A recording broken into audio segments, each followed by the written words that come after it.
Good morning, ladies and gentlemen. I'm going to begin now. My name is Rabbi Ari Sittner. I am the Director of Leadership and Community Development here at Yeshiva University. I hope everyone's enjoying the conference so far. A lot of exciting things to still cover this morning. This particular session is going to focus on the development of STEM fields and looking at what type of education skills are necessary to compete on a global stage. So one thing that I think we can all right off the bat acknowledge as we talk about throughout the day, the idea of the world of tomorrow, it's a very futuristic idea, is that if you really stop and step back to appreciate where we are now, it almost feels a little sci-fi. Like, had you pictured 20, 30, 40, 50 years ago, the things that you saw in Star Trek and like thought like that's impossible? Like, the future is here. This is the world of tomorrow. And the world has very much changed because we're living in a world where we have artificial intelligence, augmented reality, robotic surgery, 3D printing, CGI, economics and economies that are rooted in complex algorithms, driverless cars, just to name a few, mobile technology that's at the intersection of every relationship, both personally and professionally. And so everything from what we knew a generation ago has really changed. And this is really just the beginning in terms of where we're headed. And so this is a really important topic for us to address, to look at how do we look at the role of education as they relate to the STEM fields. When we talk about STEM, we're talking about science, technology, engineering, and mathematics. So we've ushered in the new age of opportunity and new challenges as well. And we're very honored today to have with us two great presenters and experts in the field who can hopefully shed some light on this topic so we can better understand the world of tomorrow. It's my pleasure to introduce you to our two esteemed speakers. Diament is the Program Director of Undergraduate Data Science and a professor at YU. Before joining Yeshiva University, Professor Diament was a vice president at Goldman Sachs and also worked at IBM's T.J. Watson Research Center. Thank you for being here. We also have Naomi Clayman, who is the Master Principal Enterprise Cloud Architect at Oracle. I'll explain to you later what that means. Where she's responsible for leading business-focused, enterprise-level architecture initiatives. Previously, Ms. Clayman was the Director of Product Management for iWay Software. So it's my pleasure to welcome the presenters, to welcome each and every one of you. And Jude, if we can turn it over to you to lead off. Great, thank you.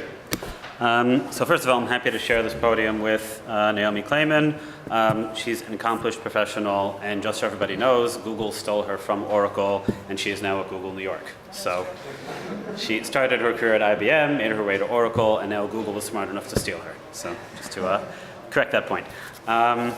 So the description of this session was, as the world of tomorrow focuses increasingly on the development of STEM-related fields, what type of education and skills development is necessary for our students to develop in a manner that can compete on the global stage? So I think as members of the audience, the first question you should have is, why should I believe a word that Judah or Naomi say? Right? Lots of people say lots of things on these topics. She worked with the cloud. What? She worked with the cloud. I currently work with the cloud. Yeah. Okay, but there are lots of people out there. So I think we've already mentioned Naomi's credentials. I'll just tell you very briefly, I was at IBM Research for 14 years. As Rabbi Sittner mentioned, I was vice president in technology at Goldman Sachs. And the following comments are based mostly on who I saw succeed over those 17 years, who I saw get fired, and who I saw struggle. Both people I saw at work or people I went to college with. So I have not done a statistically valid survey of the entire industry. This is much more based on what I have seen over the last, depending on how you want to count it, 17 to 20 years of my career. So before I say anything in terms of STEM, so I just want to do a level set in terms of what we've all collectively experienced in terms of what careers people have and what careers people succeed in. So just by a show of hands, if you know two or more lawyers, please raise your hand. Lawyers. Okay, everybody. If you know two or more doctors, raise your hand. We live in TDEC. Right. Don't worry, there won't be too many of these, don't worry. Two or more accountants? Okay. Finance or real estate guys? Yeah, you know what, why don't we just close this?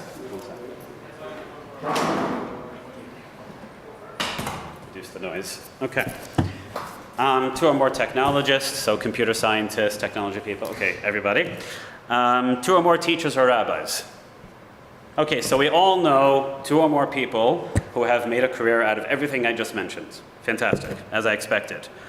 Now let's look at some other fields. Please raise your hand if you know 2 or more people who are, and teachers don't count for this question, who earn a living as in chemistry, physics, or any branch of engineering, or biology excluding doctors. And when I say engineering, I mean electrical, civil, or mechanical.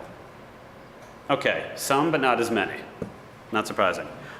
Please raise your hand if you're aware of large numbers of jobs for people in the fields I just mentioned in any large metropolitan area where there's a large frum community. Okay, even a small number of people. Now, I don't think it's an accident that the number of hands went down, because the number of jobs in those fields are significantly less than a lot of the industries we're used to. And just to be a little bit, as I say in there, to serve up a dafkanik, I'll throw in a couple more questions. Do you know anyone who makes a living creating 3D models and printing them on a 3D printer? Nobody. Okay. Do you know anyone who makes a living building robots out of Lego Mindstorms? Again, teachers don't count. Nope, nobody. Have you ever heard of any jobs that include those things in their job description? 1 person, 2 people. Okay. Good. So I think we've anecdotally described which industries seem to have a lot of jobs, which industries don't.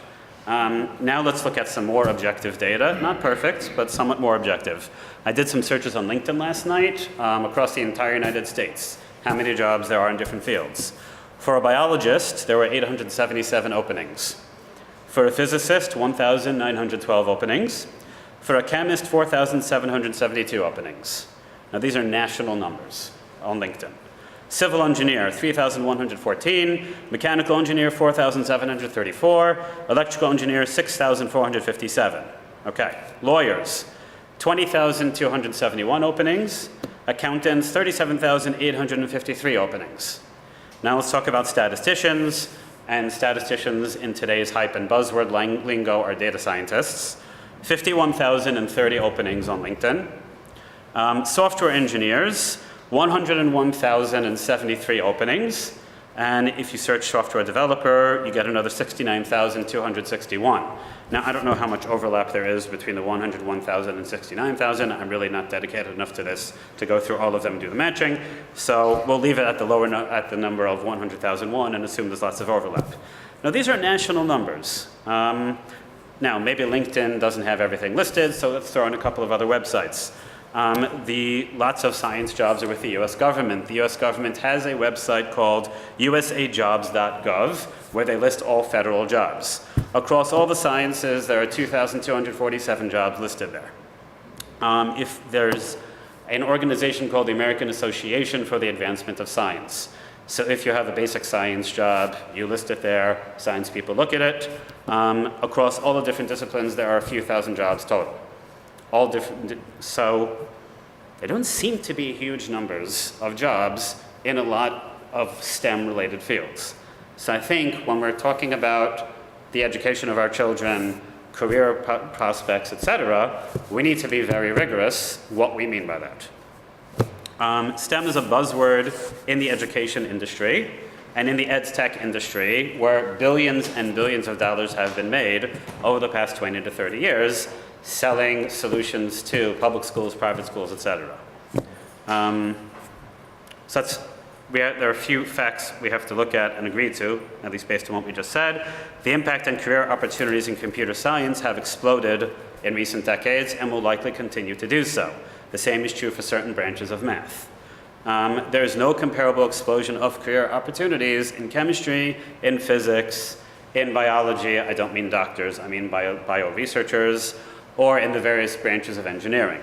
Anecdotally, I have seen many people over the course of my career from those sciences who then become programmers because there were no jobs in physics or engineering. One of them is one of the best people I ever worked with. Most of them are generally not wonderful programmers because they never actually studied computer science. They learned how to write some code and tried to do that for a living, but they never formally studied computer science. I think we can all take it as a given that if we teach our children specific applications of technology K through 12, by the time they graduate college, the applications will have changed, and that is not time well spent. And in addition, K through 12 students generally don't have the prerequisites yet to really study the areas in math that there are so many jobs in data science, nor do they have the mathematical prerequisites yet to engage in any serious study of computer science. Now, that all sounded really depressing. So, what can we do, and what is extraordinarily productive and extraordinarily helpful for our students? I think there's a tremendous amount we can do K through 12, and I think there is a smart path to take in college and beyond. But I think it's going to be a little bit surprising what a computer scientist is going to sit up in here and tell you is very productive in K through 12. Reading comprehension, extraordinarily important. When you have a job and the business side or a customer or a coworker asks you to do something, you know, often it's by email, they send you a document, etc. You have to be able to read what they wrote, understand what they wrote, not just translate the words or understand them literally. You have to be able to understand the context, understand who is writing it, what his mindset is, what his thought process is, and what is it that he's actually trying to tell you. Problem decomposition, how to break a big problem down into a smaller problem. That can be writing an essay, that can be writing a book report, that can be solving a large math problem, right? That is a core skill. If you cannot break a large problem down into smaller pieces, you cannot write any significant piece of software, nor can you use math to analyze any significant set of data. Research skills. I will tell you a scary story that actually happened to me. I will not tell you which company I was in when this happened. That would be too insulting to the company. I once gave a set of junior employees, relatively fresh hires out of college, a certain problem to look into, and I told them to come back in a week together with another vice president. I just gave it away, oh well. We told them to look into something, come back in a week, and we'll discuss it some more. A week passes, so some of them did some good research, and one of them, and I remember it like yesterday because it was so completely shocking to me, looked at me and said, "We didn't even know what to Google." I was like, wow. Your parents paid for, I mean, I didn't say this, that would be too insulting, but you know, this person's parents paid for 16, 17, 18 years of education, and when asked to look into something, a week later, the answer is, I didn't know what to Google. That has nothing to do with science. That has to do with basic research skills and the basic ability, which is the next point, to formulate a solution to a problem, come up with a plan, and execute on the plan. Or following instructions, or taking responsibility for one's own work, right? So everything I just listed, reading comprehension, problem decomposition, research skills, coming up with a plan to solve a problem, following instructions, taking responsibility for one's own work. Okay, this is what classical education has, all of these things have always been focused on in classical education. Whether it's the Limudei Kodesh, whether it's math, whether it's English literature, whether it's history. Right? You have a computer scientist sitting up here telling you that you should take history and English literature more seriously. And I think students really should, because I've been at YU now for about a year and change. As a professor, as a co-chair of the computer science department, we have quite a number of students that come in. Clearly, either they received a fantastic education or they're just naturally talented. Whichever the case is, they're ready to go. We can throw anything at them and they can do it. We have other students come, and this is not unique to YU, and I know that as a fact based on interactions I had with college grads before I came to YU in my previous jobs. There are some freshmen and even college grads who really don't know how to do any of this. They may have memorized a lot of facts, and they may have gotten good grades. But when it comes to having the analytical skills to break down a problem, understand the challenge, come up with a solution, and execute on the solution, these are basic fundamental skills you need to function in any industry, and far too many students go through many years of education and never get these skills. Now, in theory, you could argue, okay, well, why should we focus on that as opposed to focusing on the sciences, K through 12, let's say? Well, the basic answer is, other than math, they usually don't have the prerequisites yet to study the other sciences in any real way. Certainly not in elementary school, and even in high school. In high school you often first start learning the math that you're going to need to study most of the sciences. So the prerequisites aren't really there yet to give a serious treatment to whether it's computer science, whether it's statistics and probability, or the other mathematical sciences, or even physical sciences. There has been a lot of money spent and a lot of attention given in many K-12 schools recently on 3D printers and on Lego Mindstorms. Now, I think those are very useful for exposing kids to the idea that you can use technology to build things, and if you do a good job, they will work, right? So I think from that perspective, those are useful.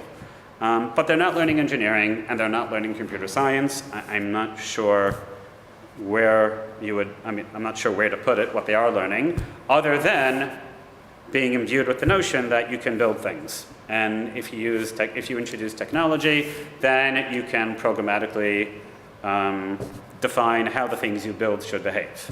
So in terms of whetting an appetite for building things with technology, it's useful. In terms of actually learning computer science or any other science, I have trouble believing that there's any real use to it. And when it comes to Chromebooks and iPads and other things that have been rolled out in our schools, based on anecdotal evidence from my own children and based on from what I've seen so far in the students I've taught, I don't really see how those add much value at all.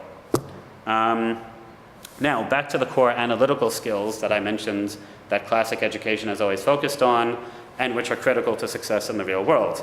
Again, a concrete example, I'll try to remember to be vague throughout my description so I don't give away this time where it was. I was brought into a certain group to address some significant efficiency problems on a certain system. Basically, the problem was the system runs fine, but whenever new functionality has to be introduced into the system, it takes weeks. And the nature of the business was that sometimes things have to change in days or even in one day. So obviously, if it takes weeks to get something into the system, but things can change on a day-to-day basis, that's a serious problem. The assumption of those who brought me in was that this was a distributed system, which means it runs across many computers and it connects to other systems. It takes input from other systems. It sends output to yet additional systems. Their assumption was there's some problem in the distributed systems architecture in this system or its downstream or upstream systems, and that's why everything is so slow when it comes to adding new functionality into the system. After looking at it, and it took me, I don't remember exactly how long, probably a month or two, to really get my head inside the guts of the system, to really understand what was or was not the architecture. And after really and I came into the project, because I knew nothing about the system before, I erroneously accepted the assumptions of the people who brought me in and assumed this was a distributed systems problem. So after a couple of months of digging and getting into, there were millions of lines of code, I obviously couldn't read every line, but getting into the core of the system, getting an understanding of how it worked, I finally realized the problem had absolutely nothing to do with distributed systems. From a distributed systems perspective, they had exactly what they thought they had. The problem was their development process and their people process was fundamentally flawed. Right? This was not a distributed systems problem. This was a compilers and tools and programming languages problem. Okay? And there has been decades of research on if you have business logic and you need to deploy it very quickly into a system, that is a problem which has been worked on. Depending on how you want to count it, you can put it all the way back to the 1950s or 60s with the invention of COBOL. You can say it started in the 80s with expert systems, in the 90s with rule systems. However you want to draw the line, it's something which has been studied for many decades, both from a pure technological perspective and from a user interface perspective and from a human-computer interaction perspective. So once I realized what the problem really was, then we could go about solving it, and then defining and implementing the solution, it went from weeks and weeks and weeks to roll out new logic to 2 days. And 2 days included all of the sign-off by all the different stakeholders, right? So from what they call cradle to grave, right? From having the need to get the new logic put into the system to the logic being there and running, went down to 2 days. Now, How was I able to do that? Because Baruch Hashem, my parents paid for a wonderful education for me, both at YU undergraduate computer science and then graduate school at NYU. And I had a broad enough perspective on the different areas of computer science to recognize what the problem actually was, and then the research skills to go look into what is known about that problem and apply it to the problem at hand. Those research skills, the broad perspective on computer science, that obviously came in college and it came in graduate school and it grew in IBM research. The fundamental thinking skills, if you are totally lacking that coming out of K through 12, the odds aren't wonderful that you're going to get it in college and graduate school, for the simple reason then that's not what college and graduate schools are focused on. They're assuming you have that already, and now we're going to teach you lots and lots of information and advanced skills. So that's my plot, took longer than I wanted to. That's my plot summary of what can be done in K through 12 in college. So to make a long story short, K through 12 must focus on the core analytical skills, without which you can't really function in any field. When you get to college, that's the time to focus on really learning a specific discipline extraordinarily well. And as far as STEM opportunities, we went through the numbers from LinkedIn. And clearly, there is an explosion of opportunity in data science. There is an explosion of opportunity in computer science. Some of the other sciences, the number of opportunities has not significantly changed. And with that, I'll hand it over to Naomi. So from my perspective, why am I here? I did start off my career at IBM, but from a career perspective, technology changes all the time. I started off my career in a mainframe perspective, so that dates me. Went from mainframe to client server to all the advance of the internet to the cloud, as you had mentioned over there. Started off my career at IBM. Spent 17 years in Information Builders, a small software company in New York City. Then spent the next 6 years at Oracle, and as Judah mentioned, must say I've switched to Google. So I've spent my entire career at vendors. I've never done the customer side, as Judah has, and have, I guess, grappled with do I want to stay on the vendor side versus do I want to go to the customer side? I enjoy being on the bleeding edge of technology, and have always been on the bleeding edge of technology, so which is why I just chose to go to another vendor. Enjoy the vendor side. I will say, though, that I do not have a computer science background. I am the kid who came out of high school not knowing what to do with my life. And when I graduated, when I came back from Mechila, I said math major because I hated writing papers, I hated the analysis of it. I enjoyed the problem-solving skills, but I didn't have the computer science was great, but living at home, commuting to college, dial-up internet, spending your nights online, spending your nights in college, online, etc., just didn't exist. So I majored in math and then graduated with a master's in math and said, now what?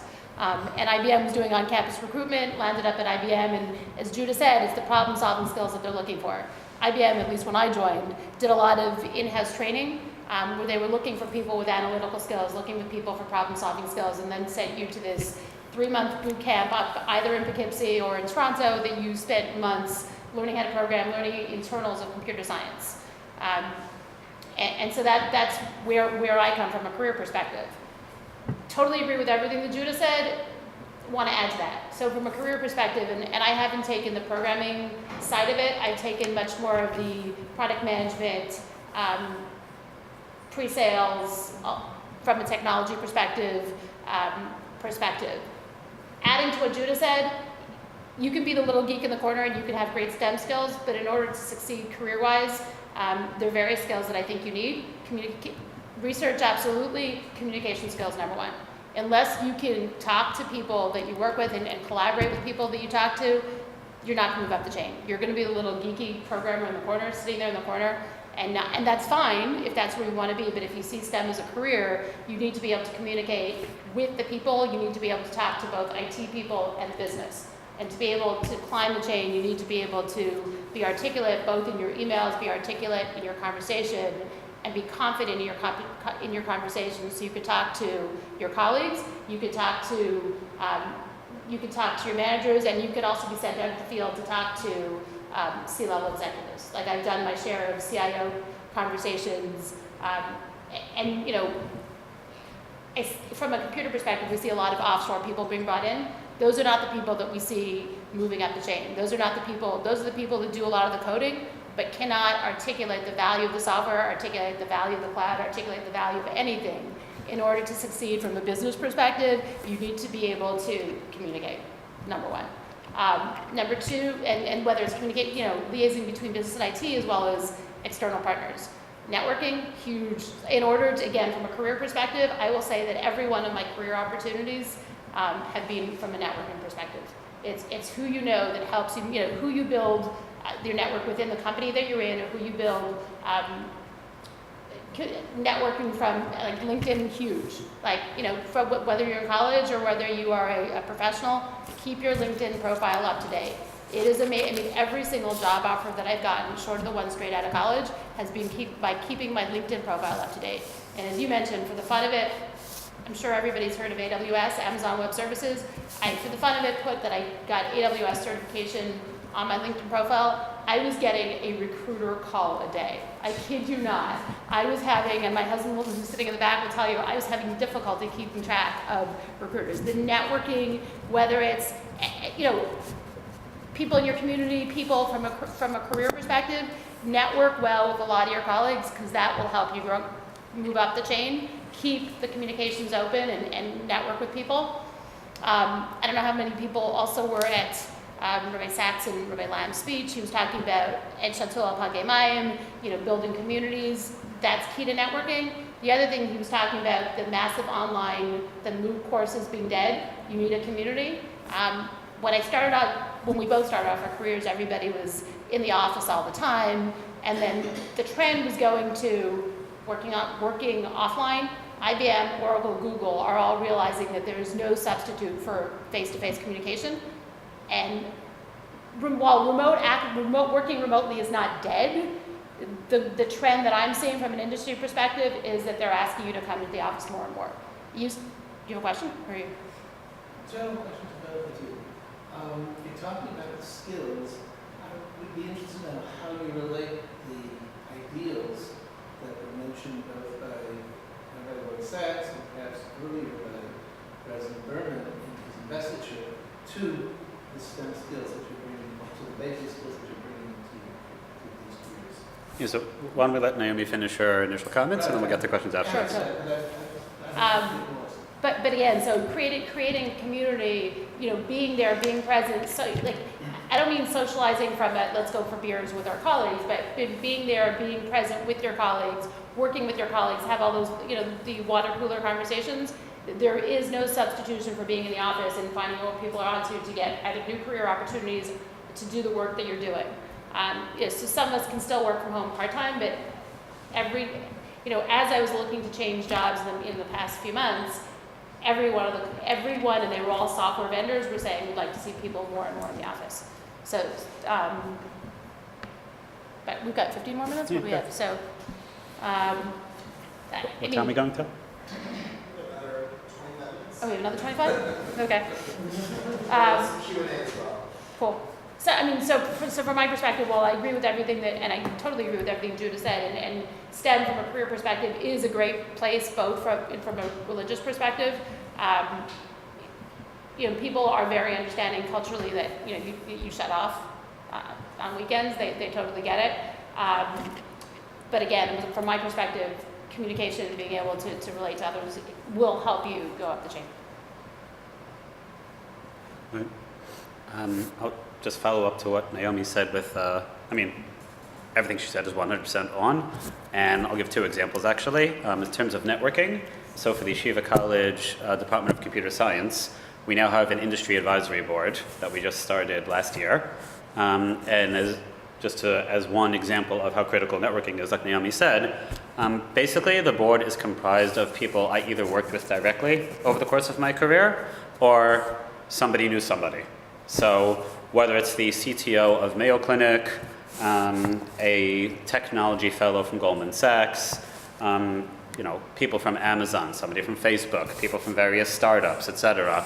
We've put together a board that is actively advised us on our new curriculum, continues to actively advise us on everything we're doing in the computer science department, and like Naomi said, if I didn't have connections with these people, if I didn't keep up with them, that board wouldn't exist.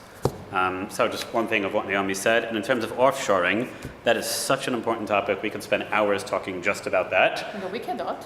What? No, Yeah. we cannot. Exactly. Yes.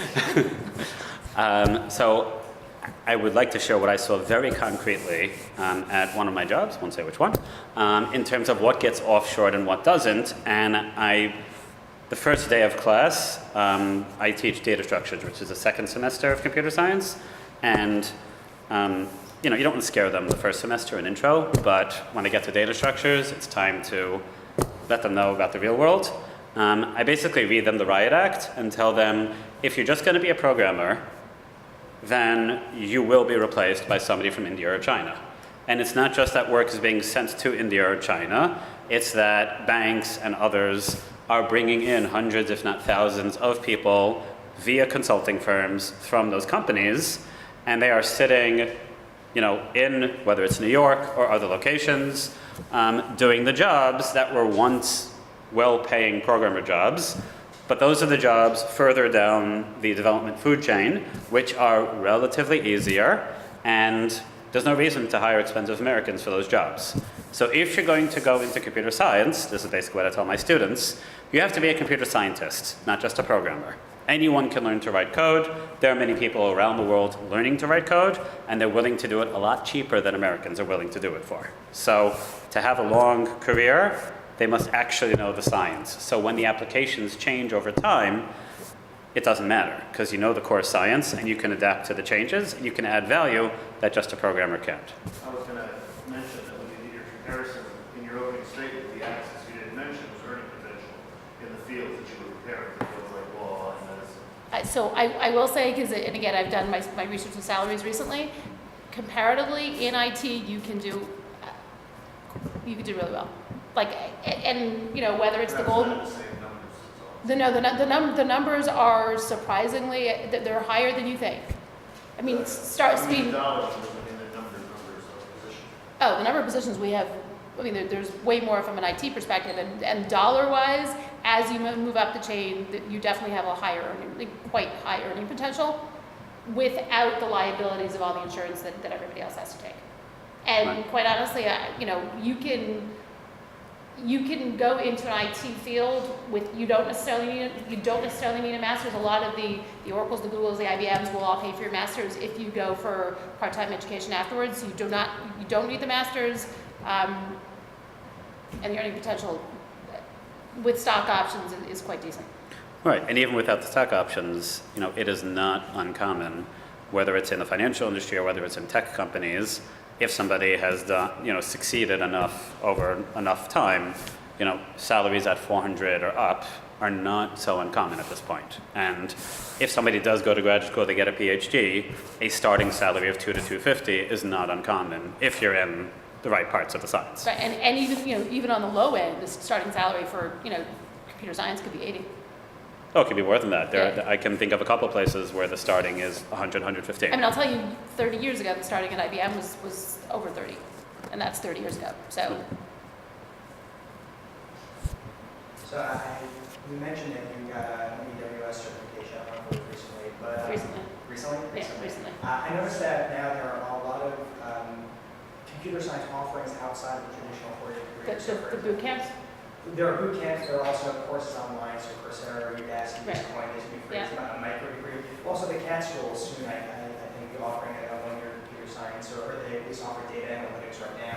There's the Technion Cornell campus is now offering a 1-year course. What's the overlap between these types of courses and what we know as a traditional computer science master's degree, or even a bachelor's degree, and what are the similarities and differences from a higher ed? So I'm going to let Judah take that, but I will say, though, from a computer perspective, if you go into any STEM field, I think you need to make sure, you need to realize that you graduate and you will be spending a good X many weeks per year studying no matter what you do. And while your employers may pay for that, they expect you to spend time, reading the trade publications and doing AWS, Google, anything certification. That's what, you have to build your brand within any company. Right. But you can take it as how you. Sure. So I thank you for the question because it touches on an extraordinarily important point that I did mention. There's a fundamental difference between someone who, as their career, wants to be a computer scientist or a statistician, etc., and someone who's doing something else, like their job description is something else, but there's just a reality that if you're going to be in any large corporation in almost any industry today, if you know nothing about technology and you know nothing about data, you're going to be in trouble. So when it comes to those boot camps, or I'll pick specifically on the Cornell and Technion program, because I've had multiple students who are looking at graduate schools, and they've come to me, and that's one of the programs they asked me to look at. And I looked at it, and honestly, and no offense to Cornell, no offense to Technion, those are both amazing institutions, that program specifically, I think is very superficial. So for someone who wants their career to be technology, i.e., when they're 25, and when they're 40, and when they're 55, they want to be on the technical side of things as opposed to on the business side of things, I can't recommend that program or similar programs, because it's a sprinkling of various things, but you don't become a deep expert. And to have a long career in technology, if you're not a deep expert, so you have two choices by the time you're, I don't know, somewhere in your 30s, let's say, maybe even earlier, it depends on which company, you're either going to go in the management, you're going to turn into the management chain, or you're going to be unemployed. Because it's only the deep experts that have long careers. Now, among deep experts, I've seen people work well into their 70s, and as long as they're productive, people are very happy to hire them. I know one, for example, one colleague from IBM Research who retired, went back to school, studied like English literature or something, having nothing to do with computer science, but he wanted to go back to school. When he was done with that, he had scratched that itch. He then got a job at a certain financial company in New York. No problem. And when he started that new job, he was 70 something. I don't know exactly what. Because if you have the expertise, there is huge demand. But those kind of boot camps, or what I call less than rigorous degree programs, like the Cornell Technion program, as a supplement to something else. So I'm going into finance, I'm going into hospital management, I'm going into marketing, any of those type of things. As a supplement to any of those careers, I think it's fantastic. But if you want your career to be in the science/technology side, it's not deep enough. Well, that and the fact that, I've had somebody's kid call me and say, my kid took this online whatever degree and we spent a ton of money on it and now he can't get a job. So, I think a lot of people who are taking some of those really quick degrees or taking it to get the degree really quickly don't have the expertise, and then when you put them in the workforce, and one thing that I know Judah feels strongly about before I jump back to that is internships. Like, unless you have your summer internships along the way, like those are how you'll get entry to the workforce. You need that, and you need the expertise in the real program and the workforce experience to be able to succeed. Right, absolutely. And I'll just throw in, we also just started this year in Yeshiva College. We now have a 4-semester sequence for people who are not majoring in computer science. They're doing something else, whatever it is, but they want to be code literate and they want to be data literate. So that's a separate 4-semester sequence we're offering to them, and that's very much similar to, let's say, the Cornell and Technion program, in that, if that's going to be your career, those are not the classes you want to take. If you're a doctor and you want to function and you want to hope to get a job in Mayo Clinic, in Memorial Sloan Kettering, in MD Anderson, and any of the top research hospitals in the country, if you don't have basic code and data skills, you're probably not going to get the job. Unless you're, an absolute superstar on the medicine side. But assuming you're anything other than a 95th percentile genius, if you don't have the basic code and data skills, a major research medical institution is just not going to hire you. That being said, putting AWS certification on your LinkedIn, like some of the reasons you do those certifications is because the recruiters are looking for things like that. They are totally, I don't want to say they're totally meaningless, they have some value, but they will get the results that you want. That doesn't mean that you are an AWS professional. First, I would just add that in the same category, they now call it soft badges. You get soft badges in various areas, and I think that recruiters look at those. It's the same thing. Now, especially in a program where they have a mentor, then that can get you started. But I'd like to go back to my original question of how you see using the skills you have to address the points that Rabbi Lord Sachs had. He was talking about communicating to the rest of the world, ideals beyond this, basically. How do you see that opportunity in the scientific areas. Well, so I guess from my perspective, and I am out in, I'm out in the field, whether it's at customers or whether I'm in, corporate America. My way of communicating the ideals is having them watch the way I behave. Having them watch the way I behave. I think it's still important to associate with your colleagues. So if there is an event you need to go, but they also realize that you've got corporate family, you've got family values, you've got ideals, and they see you as who you are, and they respect you for who you are. Yeah, I completely agree. I mean, throughout my career, I've tried to do exactly what Naomi says. If you're completely isolated in a corner and have nothing to do with your colleagues, you just look standoffish, rude, holier than thou, etc. At the same time, if you're a religious Jew, you're not going out to the bar after work when everybody else is. But if you're consistent about it, and you make it clear that these are your values, they will respect it. And sometimes, depending on who you're dealing with, they'll even look up to you for it. And I think that's really, like Naomi said, it's in the personal behavior is really the place where you communicate values to the rest of the world. As far as technology per se, I don't think it's fundamentally different than books or any other communication means, which has been around for centuries. It's another form of communication, but I don't see a fundamental difference. And we're in the tri-state, so I will say, being from the tri-state, and I started my career and I was the only from person in miles. So it's a much easier. It's much easier to have Jewish ideals and have them respect you because they understand what they are in the tri-state. Right. Although I will say, when I was in IBM Research, which is up in Westchester, there was not a large supply from Jews. And Poughkeepsie. Right. We got engaged. We got engaged in Poughkeepsie. Okay. Really? Yes. Oh my! That's probably the first from engagement in Poughkeepsie, and possibly the last. Exactly.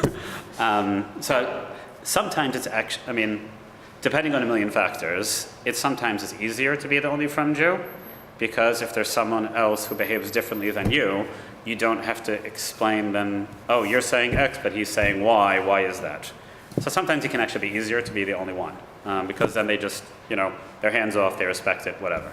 But either way, it's really the personal behavior. When we look at the field of STEM, there tends to be a barrier of entry for those people who are afraid of math, afraid of the sciences, they're just not a numbers type of a person. As the field progresses, do you see that there is opportunity for somebody to navigate that? Maybe doesn't have the propensity for math, but still find their niche? Not really. No. Don't. I think one of the fundamentally mistaken messages that parents and sometimes our school system like to send to children is that if you put your mind to it, you can do anything you want. That's not true of any human being. We all have the things we're good at, and we all have the things we're not so good at. And to give ourselves or our children the delusion that we'll be good at everything no matter what we choose, right? So if Judah Diament wants to be a linebacker in the NFL, he can do it. No, I can't. I could train for years, right? Even if I started when I was 9, if I had trained for years and studied football to no end, I never would have been a linebacker in the NFL, right? I probably never could have been a doctor, because to become a doctor, you have to get through medical school. To get through medical school, you have to go through multiple years of complete sleep deprivation, and despite the fact that you're completely sleep deprived, you have to memorize massive amounts of information. I'm the type of person I've always have been who needs a decent amount of sleep every night, or I can't think straight. I could not be a doctor, and I have no problem with that. So either you have it or you don't. At what point in the child's education would you say that it sort of becomes clear that this child has that future? Middle school for sure. Possibly. Probably. I mean, if the kid has had math tutors the entire, it's hard for me to say because again, my kids are mathy kind of kids and we're a mathy kind of family. But if you're struggling with math, then you're struggling with.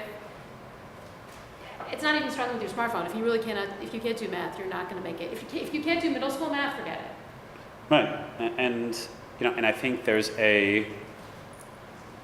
I'm piling on a lot of mistakes here, but I think, Sur Me'arav Aseh Tov, first you have to recognize what doesn't work before you can do what does work.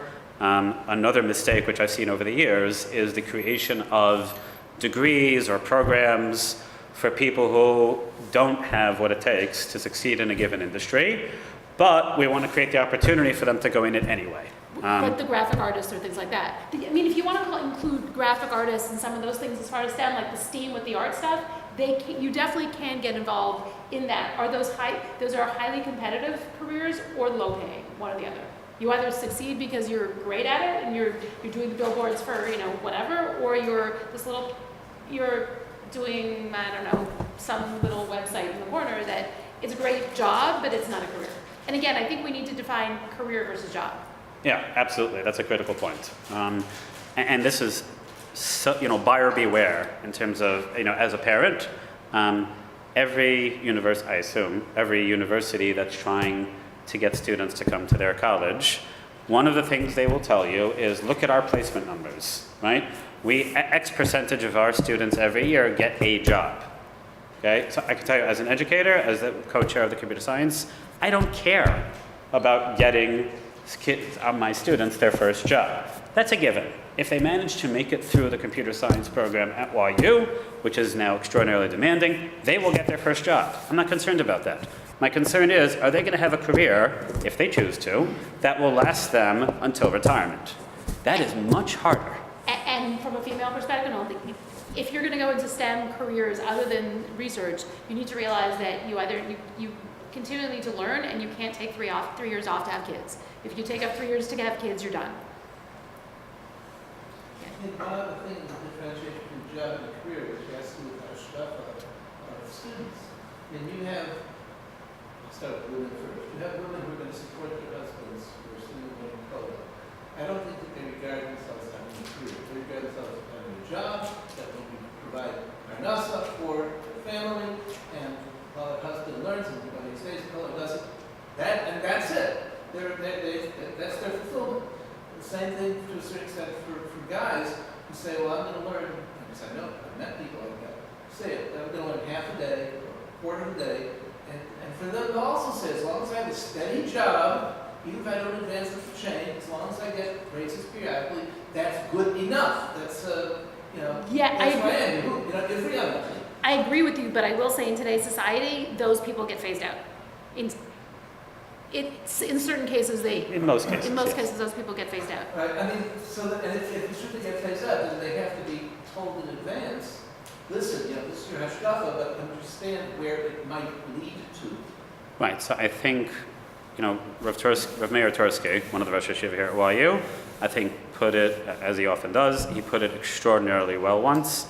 He said, the definition of the obligation to make hishtadlus is that it be realistic.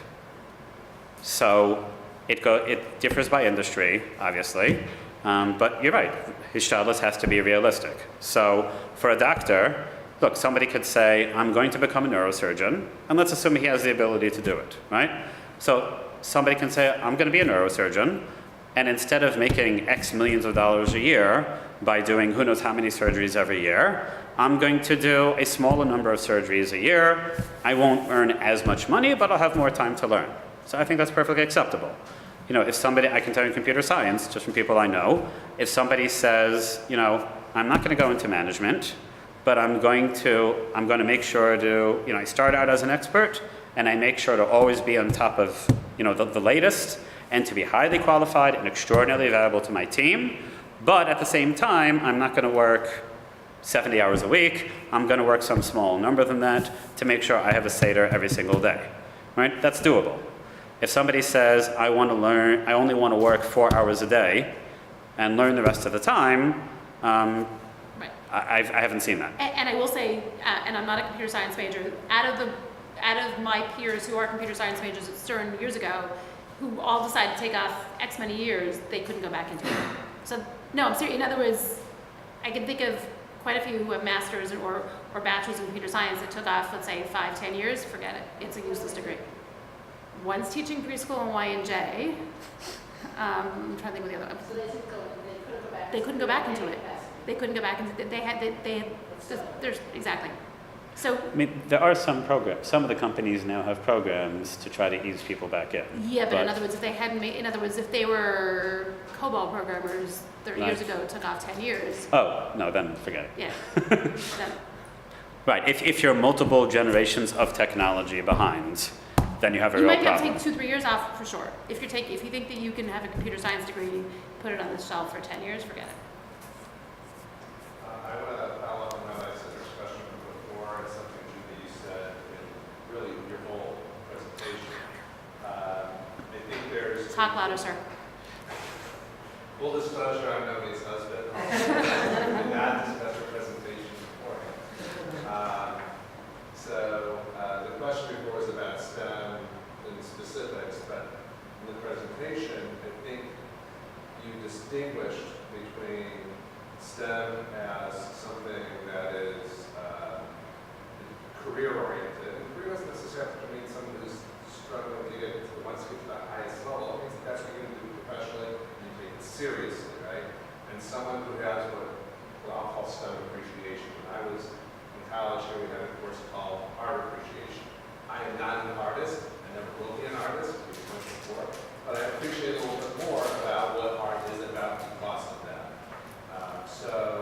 And a lot of this, the consideration for STEM, a lot of the conversation has been about career side. A little bit about the appreciation side. To Rabbi Sitner's question, maybe you can spend a little time on the appreciation side as well. Not just a lot of this has been on the career side, but maybe on the appreciation side as well. And how you see that in other people's lives, careers, etc. Sure, so I guess I'll start because these are husband second. So I would say two things. I think it's an excellent point, and I would even take it one step further, but just to start with appreciation, I was never a literature person, but I can tell you when I was in Yeshiva college, so for English literature, I took Dr. Leo Talbis, that's Rabbi Michael Talbis' father. He was absolutely fantastic literature professor, and it was the first time I actually gained an appreciation for English literature. I can't say that I'm a literature type of guy to this day who's going to go, spend lots of time reading Tolstoy or whatever. But it was the first time that I actually genuinely appreciated it. So, at that level, I agree with you. It is possible to give somebody an appreciation, even if they're not going into it. But I think it's a little bit understated and to say people need an appreciation. I would say in most large industries today, you have to go beyond appreciation. You have to be somewhat conversant in data and in code. Not that you're necessarily going to write gobs and gobs of code, but if you don't understand what it means to have the IT department create a program to do something for the business, and if you don't understand what it means to access some data, do something intelligent with it in Excel, or with whatever user interface the company gives you, and draw your own conclusions about your business, I would say in most large industries today, you're going to have a very short career. Because whether it's telecommunications or finance or marketing or pharmaceuticals, almost any large industry today is increasingly data-driven, and people who are not data literate are not going to have long careers. And that's part of why we started that 4-semester sequence for students in Yeshiva College who have absolutely no plan on making this their career. But it's years ago, reading, writing, and basic math were just the core skills you needed to do anything, right? So it's increasingly becoming the case. If you know nothing about data and nothing about data manipulation and absolutely nothing about very basic coding, it's going to be like someone 60 years ago who was illiterate. So it sounds like you're saying STEM is going to be, some parts of STEM are going to be more skill. Right, but again, code, data, and some math. Physics, chemistry, biology, no offense to any professors, etc., but you don't need those in most industries. Okay, about 2 more minutes if you want to make any final remarks. Question, perhaps? Yeah. One is about PhD, how that fits into sort of our next programs. The other is in terms of Israel. Okay. Startup Nation. It's a great career for Israel. I mean, for example, over the weekend I was moved about Alibaba in Israel. Right. It's a lot of interesting So, you go. There's a huge core set of startup companies in Israel, and that is definitely a skill. When you look at doctors, lawyers, we have to research. If you have the computer skills and you move to Israel, it's definitely a great career. and you don't necessarily have to be Hebrew speaking to succeed. Right, absolutely. I mean, this past summer we had a number of students totally on their own. I shouldn't say totally on their own. Without any help from YU, that is, they connected with other organizations, they had summer internships in Israel. One was at a startup, one was at Motorola in Tel Aviv. So there's huge demand for software engineers, data scientists, et cetera, in Israel. As far as a PhD goes, my consistent message to the students is, if you can do it, do it. Because, for a very simple reason. In the tech industry, there are certain jobs and certain teams that are only open to people who have PhDs. So I would never tell anybody, get a PhD working with the assumption that you're going to get a job in academia within 2,000 miles of a firm community. That's extraordinarily naive. But if you look at Amazon, and if you look at Google, and if you look at IBM, if you look at all the tech giants, they all have teams where they're not even going to talk to you if you don't have a PhD. And depending on how talented the person is, depending on what their interests are, those can very often be some of the most fascinating teams and some of the most interesting and rewarding work. It's not for everybody, but if somebody has the ability, I would say, in terms of job opportunities, it definitely opens up more opportunities.